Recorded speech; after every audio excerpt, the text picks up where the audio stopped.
मन मुकुर सुधार, वर्णो रघुवर विमल यशो, जोदायक फलचार। सियावर रामचंद्र की जय। राम एक तापस तिय तारी, नाम कोटि खल कुमति सुधारी। ऋषिहित राम सुकेत सुता की, सहित सेन सुत कीन विवाह की। सहित दोष दुख दास दुरासा, दलई नाम जिमिर विनिसिनासा। भंजऊ राम आप भव चापू, भव भय भंजन नाम प्रतापू। दंडक बन प्रभु कीन सुहावन, जन मन अमित नाम किय पावन।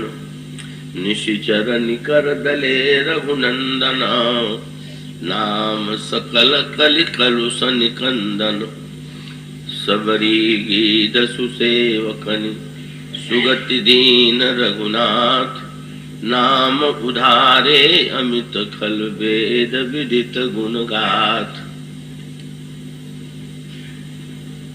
समुपस्थित संत मंडली, श्री राम कथा रस के रसिक महानुभाव और भक्तिमती देवियों, आइए अब कुछ समय के लिए एकाग्र और शांत चित्त से नाम रामायण में गोस्वामी जी ने भगवान नाम की महिमा का जो स्वरूप प्रस्तुत किया है, उसे हृदयंगम करने की चेष्टा करें। भगवान नाम की महिमा का गायन पुराणों में और सभी ग्रंथों में किया गया है जो अध्यात्म अथवा योग से संबद्ध हैं। किंतु यह प्रश्न उठना स्वाभाविक है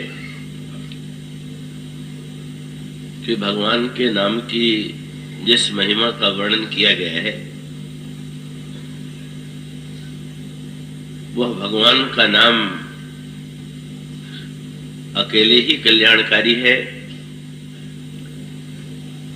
कि नाम के साथ किसी और प्रकार के नियम की अपेक्षा है। इस प्रश्न का उत्तर देना सरल नहीं है, क्योंकि एक ओर भगवान के नाम की महिमा का वर्णन करते हुए ये कहा गया कि भगवान के नाम का आश्रय चाहे जैसे लिया जाए वो कल्याणकारी है। चाहे भाव से लिया जाए, चाहे कुभाव से लिया जाए, अथवा अनखा करके लिया जाए या आलस्य पूर्वक लिया जाए, भगवान का नाम कल्याण करता है। और इस विषय में गोस्वामी जी की पंक्ति जो है वो तो प्रसिद्ध ही है। भाव कुभाव अनख आलसहु, नाम जपत मंगल दिसि दसहु। तो ये पंक्ति तो ठीक है ही, पर ये प्रश्न होना स्वाभाविक है। यदि भगवान के नाम में इतनी सामर्थ्य है कि उसे चाहे जैसे लिया जाए कल्याण होता है, तो फिर जो लोग नाम का जप करते हैं उनके जीवन में क्या उसकी अनुभूति होती है? क्या नाम जप करने वालों को दसों दिशाओं में मंगल की अनुभूति हो रही है क्या? और यदि नहीं हो रही है तो दो ही बात हो सकती है कि या तो भगवान के नाम की महिमा का जो वर्णन किया गया है वो अर्थवाद है, स्तुतिपरक है और वो बढ़ा चढ़ा करके लिखा गया है। पर वस्तुतः नाम महिमा के संदर्भ में अर्थवाद को अपराध माना गया है। तो फिर नाम के साथ क्या कुछ और भी चाहिए क्या? तो इसका उत्तर यूं दे सकते हैं कि नाम की जो महिमा लिखी गई है वो बिल्कुल यथार्थ ही है। और सत्य तो यह है कि शास्त्रों में ये कहा गया और रामचरितमानस में भी कहा गया कि नाम की महिमा तो इतनी अधिक है कि श्री राम भी उनके नाम का, उसकी महिमा का वर्णन नहीं कर सकते। कहूं कहां लगी नाम बढ़ाई, राम न सकहि नाम गुण गाई। किंतु इतना होते हुए भी यूं कह सकते हैं कि भगवान की महिमा का जो वर्णन किया गया है वो यथार्थ ही नहीं है बल्कि कम है। पर उसके अनुभव के लिए, महिमा के लिए नहीं, उसके अनुभूति के लिए किसी न किसी प्रकार का सूत्र जीवन में स्वीकार करना होगा। दृष्टांत के रूप में यदि मेघ में जल कितना है इसका वर्णन किया जाए तो शायद उसकी मात्रा बहुत अधिक हो। तो मेघ के वर्षा के लिए, मेघ के जल के लिए वस्तुतः कोई आवश्यकता नहीं है। मेघ तो अपने स्वभाव से ही जल की वर्षा करता है। पर जल की वर्षा होते हुए भी व्यक्ति को जल उतना ही मिलेगा जितना बड़ा उसका पात्र होगा। तो एक और मेघ में असीम जल का होना भी सत्य है, पर दूसरी ओर जिस व्यक्ति के पास जितना बड़ा बर्तन है उस मात्रा में ही उससे जल का प्राप्त होना भी अवसंभावी है। तो ठीक इसी प्रकार से व्यक्ति को जल उतना ही मिलेगा जितना बड़ा उसका पात्र होगा। तो एक और मेघ में असीम जल का होना भी सत्य है, पर दूसरी ओर जिस व्यक्ति के पास जितना बड़ा बर्तन है उस मात्रा में ही उससे जल का प्राप्त होना भी अवसंभावी। तो ठीक इसी प्रकार से भगवान के नाम के अनुभव के संदर्भ में भी ये जो अहिल्या उद्धार का प्रसंग है वो बड़ा सांकेतिक है। गोस्वामी जी कहते हैं कि भगवान श्री राम ने जैसे ऋषि पत्नी अहिल्या का उद्धार किया का उसी प्रकार से भगवान के नाम का आश्रय लेने पर कुमति का कल्याण, कुमति का उद्धार हो जाता है। तो सूत्र यहां पर वही है कि ये अहिल्या का जो उद्धार हुआ वो कैसे हुआ, इसको लेकर के एक बड़ा ही मधुर संकेत मिलता है कि इसी यात्रा में, ये जो भगवान श्री राम की यात्रा प्रारंभ होती है अहिल्या के उद्धार से, इस यात्रा की अंतिम परिणति होती है श्री सीता जी और भगवान श्री राम का मिलन। तो यूं कह लें कि जीवन में जो नाम साधना की जाती है, जो जप किया जाता है, उसका भी उद्देश्य यही है। क्योंकि आगे चलकर के गोस्वामी जी ने यह भी कहा कि भगवान श्री राम ने जैसे महाराज श्री जनक की सभा में शंकर जी के धनुष को तोड़ा, कैसी प्रकार से नाम के द्वारा भी भव भय भंजन होता है। तो ये जो अहिल्या के उद्धार और अहिल्या के उद्धार के पश्चात ताड़का के वध के पश्चात शंकर जी के धनुष का टूटना साधना की क्रमिक पद्धति है। और इस जप साधना को विश्वामित्र ही मानो गुरु है।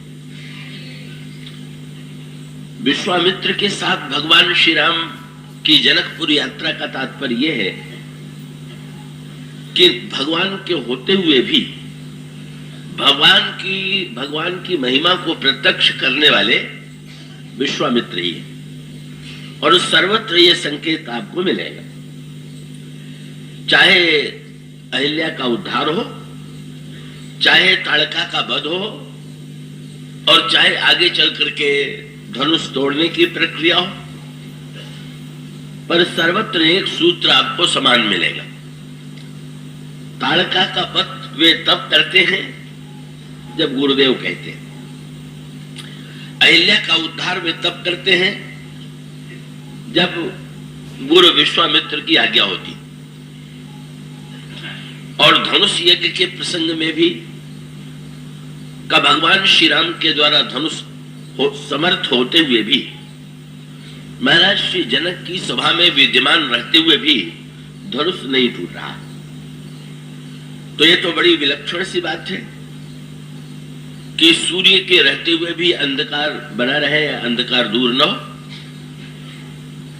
और वहां पर भी धनुष भंग के साथ अंत में सूत्र यही जुड़ा हुआ है कि जब महर्षि विश्वामित्र ने भगवान श्री राम से कहा कि उठौ राम भंजहु भव चापू मेटहु तात जनक परितापू, तो भगवान श्री राघवेंद्र ने उनके आदेश को पाते ही तत्काल वे उठ करके खड़े हो जाते हैं और अंत में धनुर्भंग होता है। तो ये जो वस्तुतः विश्वामित्र की भूमिका है, अब इसको नाम के संदर्भ में आप पूरी एकाग्रता से इन दोनों को जोड़ करके विचार करें कि भगवान राम और लक्ष्मण, ये मानो नाम की दृष्टि से का ये रा और म है, या दूसरे अर्थों में कहें तो भगवान राम के दो चरण ही जो है वो मानो रा और म के रूप में है। पर वहां पर भी संकेत यही है कि जैसे भगवान के संसार में अवतरित हो जाने के बाद भी जब तक विश्वामित्र जैसे संत ने उनकी महिमा को व्यक्त नहीं किया, तब तक भगवान की महिमा प्रकट नहीं हुई। तो पहला सूत्र यह है कि वस्तुतः भगवान के नाम के जप के संदर्भ में भी गुरु की महिमा का बड़ा महत्व है। और गुरु की महिमा का महत्व, तो इसका अभिप्राय यह है कि नाम की शास्त्रों में इतनी महिमा कही गई है, लेकिन वस्तुतः भले ही कोई चौपाइयों में दोहरा दे या श्लोकों में दोहरा दे कि नाम की इतनी महिमा है, पर उस नाम की महिमा का बोध नहीं हो रहा। तो इसका उत्तर यही है कि विश्वामित्र जैसा कोई सद्गुरु, कोई संत, नाम की महिमा का जिसने स्वयं प्रत्यक्ष रूप से अनुभव किया, जिसने नाम के महानतम रूप को पहचाना का, उसके द्वारा का इस यहाँ क्रम है। और इस क्रम का अंतिम संकेत इस यात्रा में इस रूप में आता है, पहले अहिल्या का उद्धार, उसके पश्चात धनुर्भंग, धनुर्भंग के बाद जयमाल, जयमाल के पश्चात अयोध्या से बारात का आगमन, और महाराज श्री जनक के मंडप में महाराज श्री जनक के द्वारा कन्यादान और भगवान राम के द्वारा पाणी ग्रहण। और इसके अंत में विवाह के मंडप में विवाह संपन्न होने के बाद भी जनकपुर वासिनी जो स्त्रियां हैं, श्री सीता जी की जो सखियां हैं, उस श्री राम को कोहबर में ले जाती। कोहबर का अर्थ ये हुआ कि जहां पर इन चारों भाइयों को छोड़ करके किसी पुरुष का प्रवेश नहीं, वहां केवल स्त्रियां ही स्त्रियां विद्यमान। इसका क्रमिक तात्पर्य यह है कि जब हम भगवान और भक्ति के मिलन में, जब भक्ति साधना का प्रारंभ होता है, तो भक्ति साधना का प्रारंभ और उसकी चरम पराकाष्ठा। धनुर्भंग हो जाना भी विवाह। महाराज श्री जनक के मंडप में कन्यादान होना भी विवाह। पर इस विवाह में जो अंतरंगतम स्थान है वो पव है। अब यहां पर केवल स्त्रियों का प्रवेश है, इसका सांकेतिक अर्थ एक तो आपको मिलेगा कि जब गोस्वामी जी ने वर्णन किया कि सरजू में चार घाट हैं, जब राम राज्य हुआ तो उसमें एक घाट का वर्णन करते हुए कहा गया कि एक घाट जो है वो केवल स्त्रियों के लिए बना हुआ है, उसमें पुरुष का प्रवेश नहीं। पनिघट परम मनोहर नाना तहां न पुरुष करई स्नान। तो ये तो स्थूल रूप हुआ। अंतरंग अर्थ क्या है कि भाई भक्ति देवी का वर्णन किया गया स्त्री के रूप में। माया भगत सुनहु तुम दो नारी वर्ग जाने सबको। इसका अभिप्राय यह है कि भक्ति का भी जो अंतरंगतम रूप है का वहां पर बिना स्त्री बने प्रवेश नहीं। स्त्री और पुरुष को शरीर के अर्थ में न देखें। स्त्रियां भी बहुत सी ऐसी हो सकती हैं कि जिनमें पुरुष वृत्ति हो और नारी वृत्ति न हो, और पुरुष भी ऐसे हो सकते हैं कि जिनके अंतर मन में नारी भावना विद्यमान हो। इसको इस दृष्टि से कहें तो इसका अभिप्राय यह है पुरुष और नारी में एक अंतर है, और वो अंतर यह है कि पुरुष अपने को स्वामी मान करके अपने को भोक्ता मानता है, और नारी का जो स्वरूप है वो समर्पण का स्वरूप है। तो इसका अर्थ यह हुआ कि भक्ति की पराकाष्ठा में जब तक हमारी भोक्तापन की वृत्ति नहीं मिट जाती और हमारे अंतःकरण में पूरा समर्पण नहीं आ जाता है, तब तक वस्तुतः भगवान से नाता हमारा जोड़ नहीं सकता। यही संकेत भगवान कृष्ण की लीला में, रासलीला के प्रसंग में है, जहां भगवान शंकर भी नारी के रूप में रास में सम्मिलित होते हैं, वहां पर भी तत्व वही।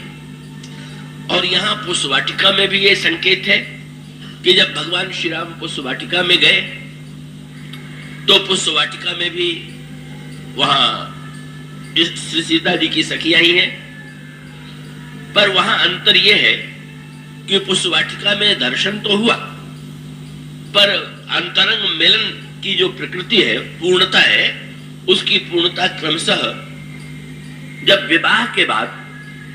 तो इसका अर्थ क्या हुआ कि भक्ति के दो रूप, एक तो शास्त्रानुकूल भक्ति जिसको वैदिक भक्ति कहते हैं, और दूसरी रागानुगा भक्ति। इसका अभिप्राय है कि शास्त्र में बताया जाता है कि कैसे भगवान का पूजन करना चाहिए, कैसे चंदन लगाना चाहिए, चंदन लगाते समय कौन सा मंत्र पढ़ना चाहिए, माला कैसे पहनानी चाहिए, माला पहनाते समय किस मंत्र का उच्चारण करना चाहिए, कैसे भगवान को धूप देना चाहिए, कैसे दीप देना चाहिए, कैसे आरती उतारनी चाहिए। भक्ति साधना का एक क्रम ये भी। पर भक्ति की जो जब ये वैदिक भक्ति बोल विधि के द्वारा जो भक्ति की जाती है, उसमें यही है कि एक प्रकार की यांत्रिकता व्यक्ति के मन में आती है कि यंत्र की तरह कब वो व्यक्ति जो है जैसा लिखा हुआ है, ये जैसा उसने पढ़ा है, उस तरह से वो विधि पूर्वक पूजन करता है। तो प्रारंभ में तो प्रारंभ वैदिक भक्ति से ही होगा, लेकिन अंत में भक्त का दूसरा रूप है रागानुगा। और इसका अभिप्राय कि जब पूजन जो है वो विधि से नहीं होता है, अपितु अनुराग से होता है। मस्तिष्क के द्वारा जब पूजन होता है तब उसका संबंध विधि से, और जब हृदय से पूजन होता है तो उसका तात्पर्य है कि अब विधि से कोई संबंध नहीं। उस वाटिका में वर्णन आता है ना, श्री सीता जी सखियों के साथ पार्वती जी का पूजन करने के लिए गई, और सरोवर में स्नान करने के बाद जब उन्होंने पार्वती जी का पूजन किया तो किसी ने गोस्वामी जी से पूछ दिया कि श्री सीता जी ने पंचोपचार से पार्वती जी का पूजन किया। इस शास्त्रों में अलग अलग बताया गया। सबसे संक्षिप्त पूजा है जब 5 वस्तुओं से पूजा की जाए का, उसको पंचोपचार कहते हैं। उससे बड़ी पूजा तब है जब दसोपचार, उसके पश्चात षोड़शोपचार, और उससे भी आगे बढ़ करके 64 उपचार। तो गोस्वामी जी से पूछा गया कि श्री सीता जी ने जब पार्वती जी का पूजन किया तो 5 वस्तुओं से किया कि 10 से कि 16 से कि 64 से? तो गोस्वामी जी ने एक पंक्ति में बता दिया कि ये पूजा विधि वाली नहीं है, यंत्र की तरह पूजा नहीं है। इसलिए सूत्र क्या देते हैं? मज्जन करी सर सखन समेता, गई मुदित मन गौरी निकेता, और पूजा कीन अधिक अनुरागा। बस किस वस्तु से पूजन किया गया? बोले न 5 न 10 न 16 न 64, केवल अनुराग के द्वारा, अनुराग की प्रेरणा से। यही वस्तुतः रागानुगा भक्ति है, जहां पर पूजा का मुख्य प्रेरक हृदय है और जहां हृदय की प्रेरणा से पूजन किया जाता है। अब आपको शबरी जी के प्रसंग में मिलेगा। शबरी जी के अगर का आप घर में पूजा करें और आप किसी उपचार को भूल जाए तो अगर आपके आचार्य होंगे तो बता देंगे कि आप पूजा में भूल गए। लेकिन जब शबरी के आश्रम में भगवान राम गए तो शबरी जी ने भगवान राम का पूजन कैसे किया? वो स्वामी जी कहते, श्याम गौर सुंदर दो भाई, शबरी परी चरण लपटाई।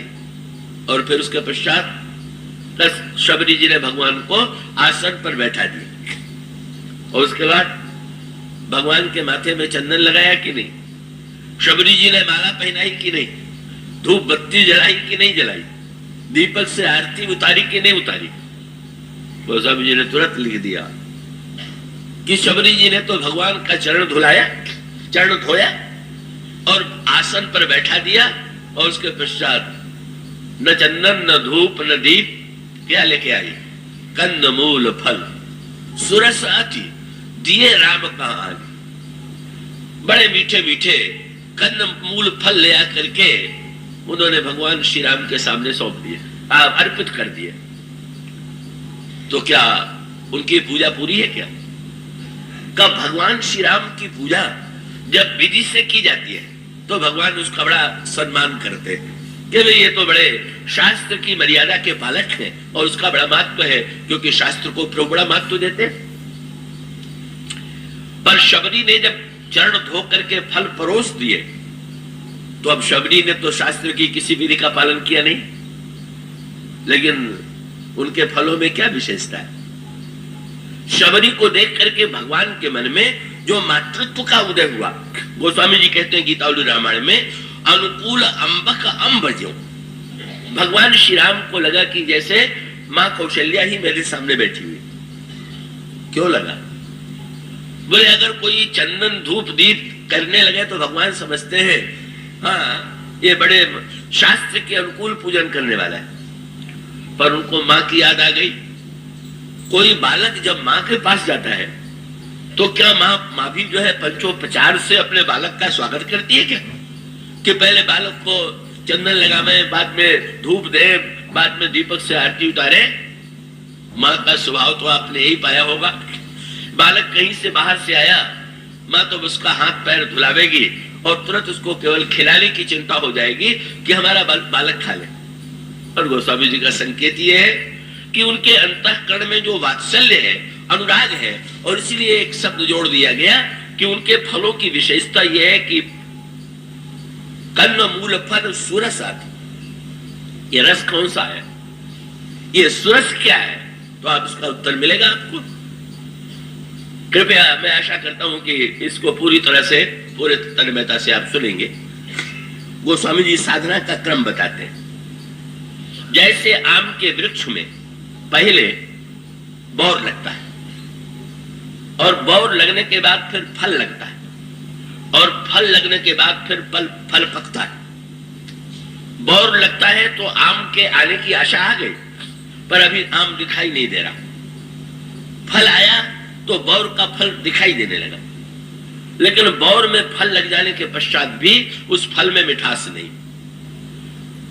जब उस फल में पक करके मिठास आ जाएगी तभी उसका सच्चा स्वाद व्यक्ति को मिलता है। तो बताया गया नियम क्या है। संत जो है वो तो आम के वृक्ष, संत सभा 34 मराई। श्रद्धा ऋतु बसंत समाई, यही साधना का क्रम। जैसे आम के बाग में भी अगर आप इन महीनों में जाएं तो आपको आम के बाग में कोई फल नहीं दिखाई देगा। उसके लिए भी नियम यह है कि जब बसंत ऋतु का आगमन होगा तो ही बौर जो है वो आम में आ सकता है। तो साधना का श्री गणेश कहां से होगा? उन्होंने कहा संत के पास हम जाएं पर श्रद्धा का बसंत लेके जाएं। अश्रद्धा की आंधी लेकर के जाएंगे, कुतर्क की आंधी लेकर के जाएंगे तो न बसंत आवेगा न तो संत में बौर लगेगा। और संत के पास जब श्रद्धा लेकर के जाएंगे तो संत नियम बतावेंगे। आप संत से पूछेंगे तो कहेंगे इस प्रकार से जप कीजिए, इस प्रकार से ध्यान कीजिए, इस प्रकार से विचार कीजिए। गोस्वामी जी ने कहा जब संत के बताए हुए नियम का हम पालन करें तो मानो बौर लग गया। समजम नियम फूल। और उसके पश्चात बौर लगने के बाद फल आना चाहिए। आपने देखा होगा कभी कभी आम के बगीचों में जाइए तो सारे बौर वृक्ष जो है वो बौर से भरे हुए हैं, पर देखने वाले कभी कह देते हैं और होता भी ऐसा है, पर भाई बौर आ तो बहुत गया है लेकिन अब अंत में फल तक पहुंच जाए तो जाने। कभी कभी आम के वृक्ष में ऐसे रोग लग जाते हैं और बहुधा लोगों की धारणा है कि जब आम के वृक्ष में बौर आता है तो आंधी भी बहुत चलती है, तो परिणाम होता है कि न जाने कितना बौर जो है वो तो झड़ के नष्ट हो जाता है, कुछ रोग से नष्ट हो जाता है। इसका अर्थ ये हुआ कि श्रद्धा लेकर के संत के पास गए, उसके कहे हुए नियम का पालन किया, लेकिन नियम का पालन करने के बाद भी फल आया कि नहीं? जीवन भर अगर नियम का ही पालन होता रहा या कुछ दिन नियम का पालन करने के बाद नियम छूट गया तो मानो बौर आया तो था पर बौर झड़ गया, बौर में रोग लग गया और उसको उसका फल नहीं मिल पाया।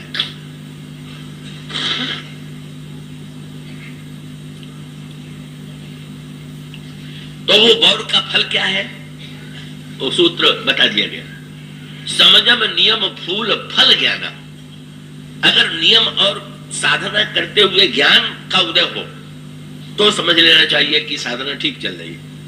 और केवल क्रिया ही क्रिया रह जाए का यंत्र की तरह हम नियम का पालन किए जाएं, क्रिया का पालन किए जाएं, तो इसका अर्थ ये हुआ कि वस्तुतः आम में बौर तो आए पर फल नहीं लगा।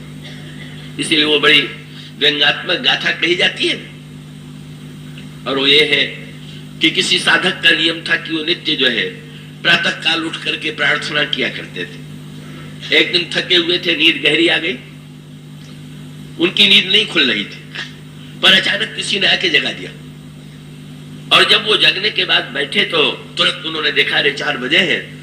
बड़ी तन्मयता से प्रार्थना किया और फिर जगाने वाले को धन्यवाद दिया कि आपने बड़ी कृपा किया, मुझे जगा दिया, पर आप अपना परिचय दीजिए कि आप कौन हैं, आपने ऐसी कृपा क्यों कैसे की? तो जगाने वाले ने कहा कि मैं तो पाप हूं। सुनने वाले ने कहा कि नहीं, संत लोग तो अपने को बुरा कहे करते हैं, आप तो कोई संत ही होंगे, आप अपने को पाप कह रहे हैं। पाप जो है वो प्रार्थना के लिए जगावेगा कि वो सुलावेगा? पाप तो चाहेगा कि और सो जाए। तो आप अगर पाप होते तो जगाते क्यों? तो सचमुच जगाने वाला पाप था और उसने बहुत बढ़िया उत्तर दिया। उसने कहा भाई आज से 1 बरस पहले तुम्हारी नींद इसी तरह से आ गई। उस दिन मैंने तुम्हें सोते देखा तो जगाया नहीं, बल्कि तुम्हारी नींद को मैंने और भी गहरा कर दिया। लेकिन बाद में जब 1 घंटे बाद तुम उठे और तुमने देखा कि प्रार्थना के समय पर नींद नहीं खुली, तो तुम इतने रोए और इतने व्याकुल हुए कि भगवान के बिल्कुल पास पहुंच गए। तो मुझे डर लगा कि कहीं आज भी कहीं देर हो गई और उतनी ही व्याकुलता आई तो तुम भगवान की गोदी में ही पहुंच जाओगे, इसलिए मैंने सोचा कि जगा दे, नियम का पालन करने पर भगवान के पास पहुंचने तो ना पावे। और इसका अर्थ यह है कि अगर व्यक्ति नियम का पालन करते करते कि अंत बन गया, नियम के पालन के बाद यदि आगे नहीं बढ़ा, तो इसका अर्थ तो ये हुआ कि आम के वृक्ष में बौर ही बौर रह गया, शोभा ही शोभा रह गई, फल की प्राप्ति नहीं हुई। तो फल की प्राप्ति क्या है? कसमजम नियम फूल फल ज्ञाना। जब श्रद्धा युक्त हम साधना करेंगे, सत्कर्म करेंगे, तो हमें ज्ञान की प्राप्ति होगी। तो अब फल आ गया तो फल मिल गया? तो नहीं भाई, फल मिल तो गया पर अभी मिठास का अनुभव नहीं हुआ। वही फल जो है उसमें जब रस आ जाए तो रस क्या है? तुरंत उत्तर दिया गया, समझम नियम फूल फल ज्ञाना हरिपद रति रस बेद बखाना। जब भगवान के चरणों में प्रीति हो जाए, रति हो जाए, तो यही मानो रस आ गया, यही रस है। संकेत क्या है? शबरी ने जो भगवान को फल दिए वहां बौर नहीं, फल नहीं, कन्न मूल फल सुरस आदि। सुरस माने वस्तुतः उनके फलों में अनुराग की, प्रेम की मिठास है और उस मिठास से भगवान तृप्त होते हैं। तो यूं तो वैधि भक्ति की बड़ी महिमा और यही क्रम भगवान राम ने यहां पर भी स्वीकार किया। जब उन्होंने शास्त्रीय विधि से विवाह के मंडप में श्री सीता जी से पाणी ग्रहण किया, जब भावरी हुई, जब सिंदूर दान हुआ, तो इसका अभिप्राय है कि भगवान ने शास्त्रीय विधि को इतना महत्व दिया कि नहीं, शास्त्र की मर्यादा से जैसे भक्ति और भगवान का मिलन होना चाहिए उस प्रकार का भी मिलन हो। लेकिन इस विधि के पालन के बाद फिर अनुराग की भूमिका, और अनुराग की भूमिका क्या? जहां पर केवल स्त्रियां ही स्त्रियां का केवल अर्थ शरीर से नहीं है। जिनके हृदय में समर्पण की भावना है, जिनके हृदय में भक्ति है, जिनके हृदय में प्रीति है, वे सबके सब मानो भक्ति भावना से जो युक्त है वही नारी के रूप में। वो तो आपने प्रसिद्ध गाथा मीरा जी की सुनी होगी, कि मीरा जी जब वृंदावन धाम में गई तो वहां के एक महान संत का दर्शन करने के लिए वे गई। तो उनके शिष्य ने मीरा जी से यही कहा कि हमारे गुरुदेव का तो नियम है कि वे स्त्रियों को दर्शन नहीं देते, वे नहीं मिलते, इसलिए आप क्षमा कीजिए। अपने स्थान पर नियम की दृष्टि से, वैराग्य की दृष्टि से वो महापुरुष का बड़ा महत्वपूर्ण स्थान था और वो अपने नियम में पक्के थे। लेकिन मीरा जी की बात सुनकर के वे बदल गए। और उसका अर्थ क्या हुआ? तो वो जो एक रस की मिठास थी, तो वो त्याग और वैराग्य के साथ साथ जो अनुराग की भाषा थी वो मीरा के मुंह से निकली। सीता जी तो श्री रामभद्र के अत्यंत निकट है, लेकिन आश्चर्य यह है कि अन्य सखियां तो श्री राम की ओर देख रही हैं, लेकिन श्री सीता जी श्री राम की ओर नहीं देख रही। बड़ा आश्चर्य हुआ सखियों को, बोले जिनके दर्शन की इतनी व्याकुलता और इतनी उत्कंठा रहती है किशोरी जी के हृदय में, आज इतने निकट बैठी हुई है और हम लोग तो इतनी तन्मयता से उनका दर्शन कर रहे हैं, पर ये दृष्टि क्यों नहीं उठा रही? उनकी दृष्टि झुकी हुई। और इतना ही नहीं, दिखाई ये पड़ा कि सीता जी तो अपने हाथों को देख रही, पर किसी चतुर सखी ने कहा कि यहां पर देखने की एक नई कला सामने आ गई। जहां देख तो रही है, पर जो पैनी दृष्टि वाले हैं वही समझ पाएंगे कि कैसे देख रहे, कहां देख रहे। श्री सीता जी के हाथ में सोने का कंकड़ है और उसमें मणि जो है वो जटित है, और उसी मणि में श्री राम का प्रतिबिंब पड़ रहा है। तो गोस्वामी जी ने कहा, निज पान मणि मह देखी प्रति मूर्ति स्वरूप निधान की। और सखियां देख रही हैं सामने, और श्री सीता जी देख रही हैं मणि में, पर मणि में देख रही हैं भगवान राम का प्रतिबिंब। इसके पीछे निहित संकेत पर आपने ध्यान किया? किसी सखी ने ये श्री सीता जी की चतुराई समझ लिया और बाद में पूछ लिया कि जब इतने प्रभु पास बैठे हुए थे तो आप उनको सामने क्यों नहीं देख रही थी? श्री सीता जी ने कहा, अगर आंख उठा करके देखती तो सामने तो दिखाई देते, पर कुछ न कुछ दूरी रह जाती। अरे जब तक ईश्वर अपने हाथों में न दिखाई देने लगे तब तक सबको दिखाई दे, उसमें आनंद नहीं। ये संकेत क्या है? बोले विवाह के मंडप में जो है उसको सब देख रहे हैं, पर कोहबर में अकेली सीता जी देख रहे हैं। वहां के मणि के खम्भे में भी आनंद है, लेकिन श्री सीता जी के हाथ में। और शब्द तुलसीदास जी ने जोड़ दिया, निज पानी। वो स्वामी जी ये भी लिख सकते थे, हाथ में मणि में सीता जी देख रही, ये हाथ के साथ निज शब्द कर लगाने की क्या आवश्यकता? अब किसी के लिए कहा जाए कि उन्होंने अपने हाथ से भोजन किया। अरे भाई, तो अपने हाथ से तो क्या दूसरे के हाथ से व्यक्ति भोजन करता है क्या? सीता जी देख रही हैं तो निज का, पर उसका सूत्र ही यही है कि भक्त का रहस्य ही ये है कि जो सबका ईश्वर है, जब हमारा अपना बन जाए और केवल हमारा निज हो जाए, तभी रस की परिपूर्णता है, उसके पहले रस की परिपूर्णता नहीं। तो ये कोहबर जो है, यही भक्त की पराकाष्ठा, जहां पर ईश्वर अत्यंत अंतरंग रूप में कंकड़ के मणि में दिखाई दे रहा है, श्री सीता जी देख रहे हैं। और यहां देखने में एक विशेष संकेत और बड़े महत्व का संकेत, श्री सीता जी ने तो साधना का सर्वस्व प्रकट कर दिया। क्या गोस्वामी जी कहते हैं, अब भगवान राम को देखने में एक नया कार्य है। क्या? श्री सीता जी अपने हाथों को हिलने नहीं देती, न तो आंख को हिलने देती हैं, न हाथ को हिलने देती हैं, और इन दोनों के निज पानी मनिमह देखी प्रति मूर्ति स्वरूप निधान की चालत न भुज बल्ली बिलोकल। क्यों?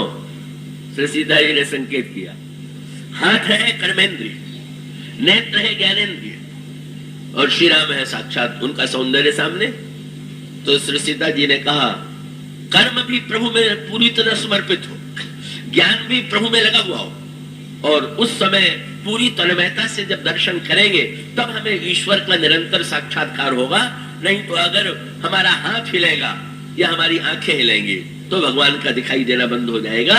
ये कोहबर का प्रसंग जो है, मानो भक्त साधना के सर्वस्व की पराकाष्ठा है, जहां एक क्षण के लिए भी ईश्वर से दूरी असह्य है, और जहां पूर्व सर्वतो भावेन भगवान के प्रति तन्मयता विद्यमान। पर ये तो सखी सीता जी की दशा है।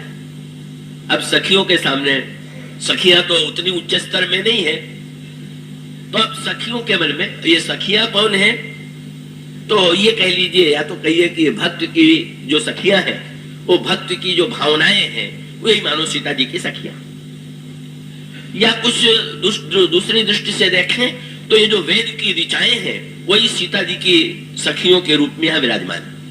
जब आद्याशक्ति सीता के रूप में ब्रह्म का प्रादुर्भाव होता है, तो वेद की ऋचाएं जो है उनकी सखियों के रूप में उनके साथ रहती। अब बहुत मधुर संवाद गोस्वामी जी ने कोहबर में लिखा। देखिए, मंडप में जो मंत्रोच्चार किए गए वो तो दूसरे प्रकार के मंत्रोच्चार थे। मंडप में तो एक होता है कि जिस समय दोनों ओर के आचार्य अपने अपने कुल का वर्णन करते हैं कि ये पुत्र किसके हैं, ये किसके पुत्र हैं, किसके पौत्र हैं, किसके प्रपौत्र हैं, और आपने अगर मंत्रों को ध्यान से सुना हो तो उसमें इतने विशेषण दिए जाते हैं अपने पुरखों के साथ, और इस तरह से कहा जाता है कि ये 12 हैं, और इसी प्रकार से कन्या का परिचय दिया जाता है। वो भाषा जो है वो मर्यादा की भाषा है। पर यहां वेद की ऋचाएं जब अंतरंग उस मंडप में आती, अंतरंग उस कोहबर में आती है कि जहां पर किसी पुरुष का प्रवेश नहीं है, तो यहां तो भाषा बदल गई। यहां स्तुति की भाषा नहीं हो क्या रहा का भगवान श्री राम जो है दृष्टि नीची किए हुए बैठे, और भगवान श्री राम श्री सीता जी के सौंदर्य का चिंतन कर रहे हैं। वो स्वामी जी ने बार बार कहा, प्रभु जब जात जानकी जानी, सुख स्नेह शोभा गुण खानी, परम प्रेम में मृदु मस्कीनी, चारचित भीति लिख लीनी। श्री सीता जी भगवान राम के हृदय में, श्री सीता जी देख रही है मणि के कंकड़ में, भगवान राम देख रहे हैं श्री सीता जी को हृदय में। तो जितनी आसपास की सखियां हैं उनको ये लगा कि ये तो दोनों अपने आनंद में इतने डूब गए कि हम लोगों की चिंता ही नहीं। श्री राम श्री सीता जी के रूप में डूबे हुए, सीता जी श्री राम के रूप में डूबी हुई। अब जरा हमारी ओर ध्यान जाए, इसके लिए कोई उपाय करना चाहिए। इसका अभिप्राय यह है कि ये जो चरम स्थिति है, जिनको प्राप्त है उनको प्राप्त है, लेकिन अन्य लोगों को सुख कैसे मिले। तो अब नई भाषा में सखी ने प्रारंभ किया। एक सखी ने जोर से दूसरे सखी को सुनाया, और जोर से कहने का अभिप्राय था कि जिससे राम के कान में बात चली जाए। और ये कहा कि सखी, सारे संसार के राजा और राजकुमार जनकपुर में आए, लेकिन ये अयोध्या का राजकुमार जितना घमंडी है, ऐसा घमंडी तो कोई आज तक आया ही नहीं। तो बिल्कुल नई भाषा थी। भगवान राम बड़े विनयी हैं, बड़े शीलवान हैं, बड़े गुणागर हैं, ये तो भाषा सभी लोग बोलते हैं। परशुराम जी भी उपाधि दे करके गए, विनय शील करुणा गुण सागर। पर जनकपुर की सखियां कहती है ये तो अत्यंत अभिमानी है। दूसरी सखी ने पूछ दिया तुम्हें कैसे पता चला कि बड़े अभिमानी है? तो उन्होंने कहा कि इनको अपने सौंदर्य और अपने गुण का इतना गर्व है, इसीलिए तो अपने को देख रहे हैं, दूसरे की ओर देख ही नहीं रहे हैं, क्योंकि उन्होंने मान लिया कि हमें छोड़ करके और कौन। इसलिए सिद्ध हो गया कि उनको बड़ा गर्व है, ये राजकुमार तो बड़ा घमंडी है। अब उसको आध्यात्मिक अर्थों में कहे तो न तो श्री सीता जी को दूसरे को देखने की अपेक्षा है, न श्री राम। ब्रह्म तो परिपूर्ण है, आत्मा राम है। अगर वो रमण करेगा तो अपने आप में ही करेगा, वहां द्वैत की कोई अनुभूति नहीं, द्वैत की अपेक्षा नहीं, बाहर देखने की अपेक्षा नहीं। पर लोक कल्याण के लिए हम चाहते हैं कि वे अपने रस में ही न डूबे रहे, हम लोगों को भी वो रस बांटे। और वो सखियां जो है चाहती है कि किसी प्रकार से श्री राम इस प्रकार का व्यंग भरा वाक्य सुन करके हम लोग की ओर देखें। और सखी का जो प्रयोग था थोड़ा सफल हुआ। स्वाभाविक रूप से जब भगवान राम ने ये वाक्य सुना तो मुस्कुरा करके वे देखने लगे। किसने ये कहा? प्रभु से पूछा गया आपने देखा क्यों?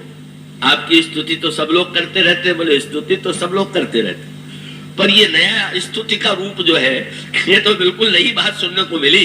इसलिए मैंने मनुश्रुतियां ये चाहती है कि निर्गुण ब्रह्म जब सगुण हुआ है तो सगुण होने की का फल यही है कि उसका रस जो है वो प्रत्येक को मिले।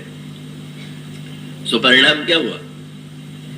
लक्ष्मण जी से नहीं रहा गया और लक्ष्मण जी ने ये कहा कि हमारे प्रभु को तो आज तक ये उपाधि किसी ने नहीं दिया जो आप लोग दे रहे हैं।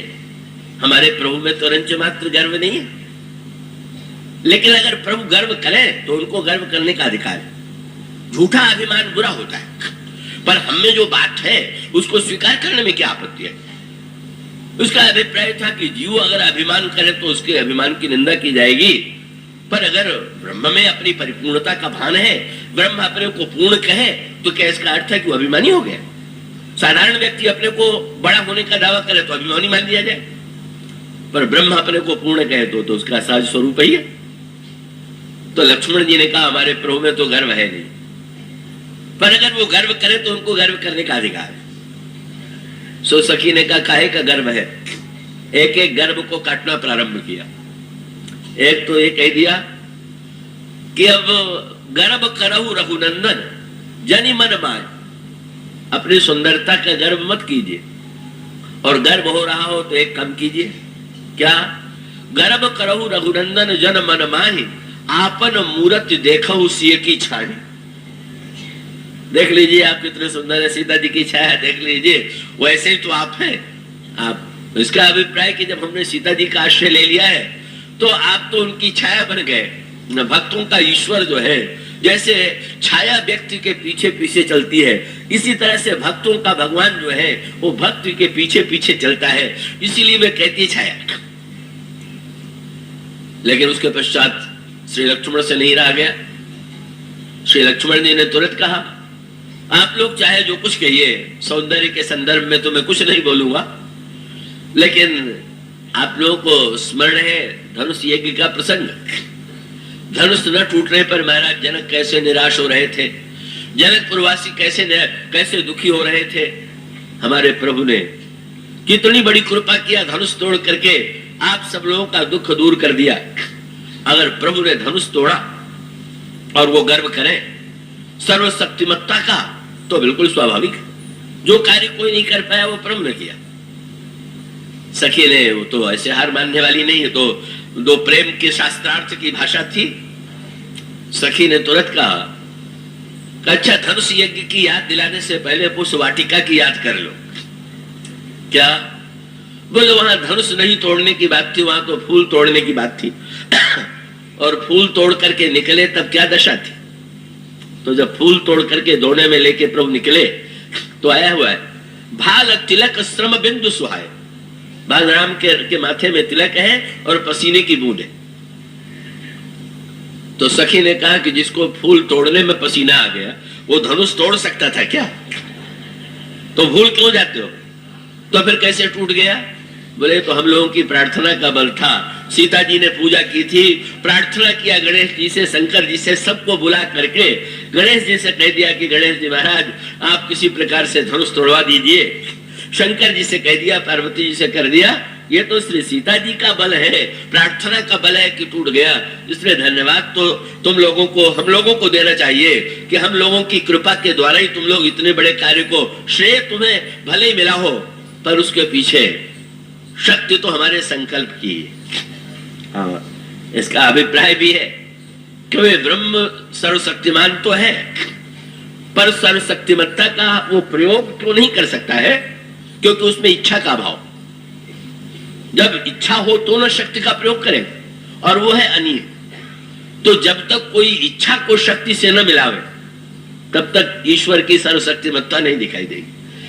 तो भगवान चारों ओर धनुष के पास पहुंच करके धनुष को देखते रहे, लेकिन तोड़ने की प्रेरणा कब मिली? गोस्वामी जी ने कहा सबको देखते देखते भगवान श्री राम ने जो ही सीता जी को देखा, बस श्री सीता जी को देखते ही कल गोस्वामी जी ने कहा सिय ही बिलोकी तकेऊ धनु कैसे चितव गरुड़ लघु ब्याल ही जैसे। सीता जी को देखा, सीता जी की व्याकुलता देखी और भगवान राम ने एक क्षण में धनुष तोड़ दिया। सखियों ने यही कहा कि इसमें भी कोई श्रेय जो है न तो राम को है न तो तुम्हें।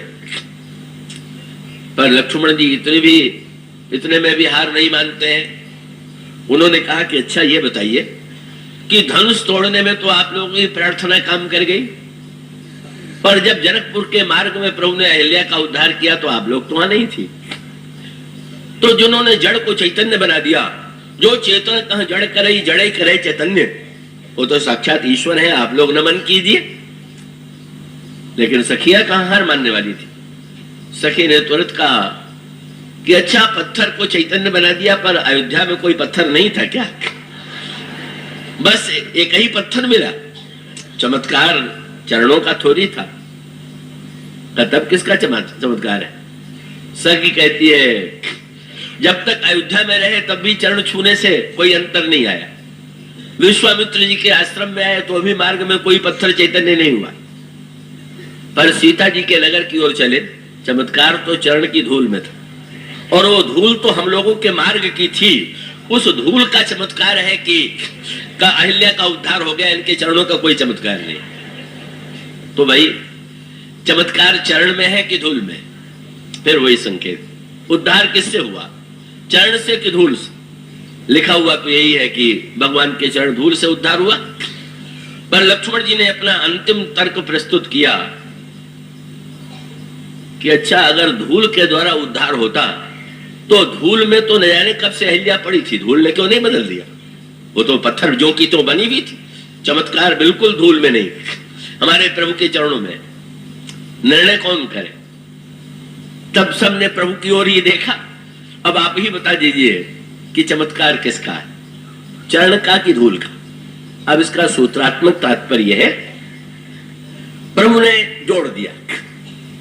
प्रभु ने कहा चरण और धूल के चमत्कार पर आप लोगों की दृष्टि गई, पर जिन्होंने चरण और धूल को मिलाया वो तो गुरु जी का चमत्कार था, इसी से अहिल्या का उद्धार हो गया। उनकी ओर आपकी दृष्टि जानी चाहिए। अब साधना की दृष्टि से इसका तात्पर्य क्या कि केवल चरण से, चरण की चाहे जितनी महिमा गाई जाए, पर जब तक भक्ति की चाहे जितनी महिमा गाई जाए, पर जब तक भक्ति का चरणों में संयोग नहीं हो। ये जो धूल है ये भक्ति मार्ग की है, और धूल भक्ति मार्ग की अभिप्राय यह है कि बिना ये जो धूल होती है, संसार में सबसे अधिक विनम्र अगर कोई है और सब जिसके ऊपर चरण रख करके चलते हैं वो धूल है,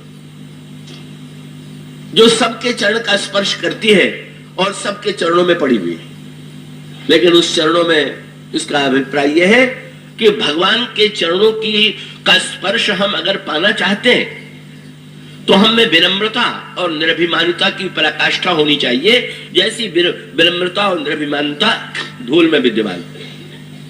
और वो धूल जो है, जो इतनी विनम्र हो गई, जो इतनी नीचे बनी, जिसने अपने अभिमान का त्याग कर दिया, ये तो उसकी साधना थी। किसी ने धूल से पूछ दिया, धूल तुम में तो इतना चमत्कार था, पर क्या हुआ? धूल ने यही कहा कि अहिल्या का उद्धार तो बाद में हुआ, मेरा उद्धार पहले हुआ। मुझ में जो महिमा आई वो तो श्री राम के चरणों के संस्पर्श के बाद आई। और उसका तत्व यह है कि अगर ईश्वर है और भक्ति पथ की धूल नहीं, ये धूल जो है अंतःकरण का अनुराग है। पद कमल परागा रस अनुरागा मम मन मधुप करई पाना। अगर भगवान हो और भक्ति न हो तो अभी कोई चमत्कार नहीं होगा। भगवान तो है ही है, प्रत्येक व्यक्ति के अंतःकरण में बैठे हुए हैं, पर कोई बदलाव नहीं आता। और भक्ति हो और भगवान न हो तो भक्ति भी सबके पास। कौन ऐसा व्यक्ति है कि जो किसी न किसी का भक्त न हो? कौन ऐसा है कि जो किसी न किसी को झुकता न हो?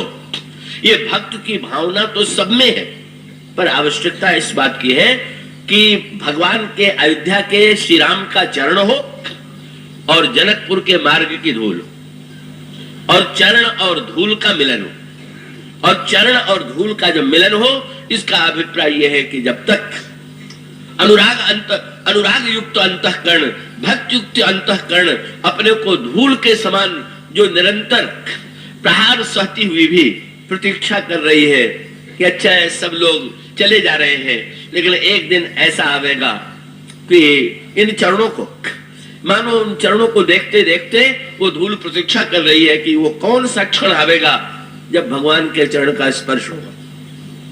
ये धूल की प्रतीक्षा तो बड़ा प्रसिद्ध दोहा आता है।